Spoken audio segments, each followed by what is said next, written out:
நாடாளுமன்ற தேர்தலுக்கான 6வது கட்ட வேட்பாளர் பட்டியலை பாஜக தலைமை வெளியிட்டுள்ளது.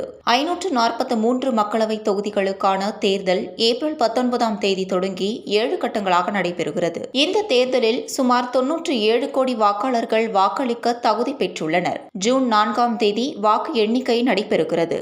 இந்நிலையில் நாடாளுமன்ற தேர்தலுக்கான 3 பேர் கொண்ட 6வது கட்ட வேட்பாளர் பட்டியலை பாஜக இன்று வெளியிட்டுள்ளது. ராஜஸ்தான் மாநிலம் தௌசா பகுதியில் கன்ஹையா லால் மீனாவும், கரௌலி தோல்பூர் தொகுதியில் இந்து தேவி ஜாதவும் பாஜக சார்பில் வேட்பாளராக அறிவிக்கப்பட்டுள்ளனர். ராஜஸ்தானில் 25 நாடாளுமன்ற தொகுதிகள் உள்ளன. மாநிலத்தில் 2 கட்டங்களாக வாக்குப்பதிவு நடைபெறுகிறது. முதல் கட்டமாக 12 தொகுதிகளுக்கும், மீதமுள்ள 13 தொகுதிகளுக்கு 2ஆம் கட்டமாக வாக்குப்பதிவு நடைபெறுகிறது.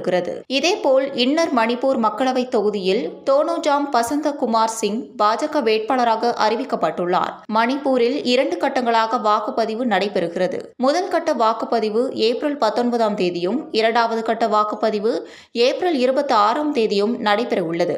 2014 மக்களவைத் தேர்தலில் பாஜக 282 இடங்களை வென்றது. காங்கிரஸ் 44 இடங்களை மட்டுமே பெற முடிந்தது. 2019 மக்களவைத் தேர்தலில் பாஜக 303 இடங்களை கைப்பற்றியது. காங்கிரஸ் 52 இடங்களை மட்டுமே பெற முடிந்தது.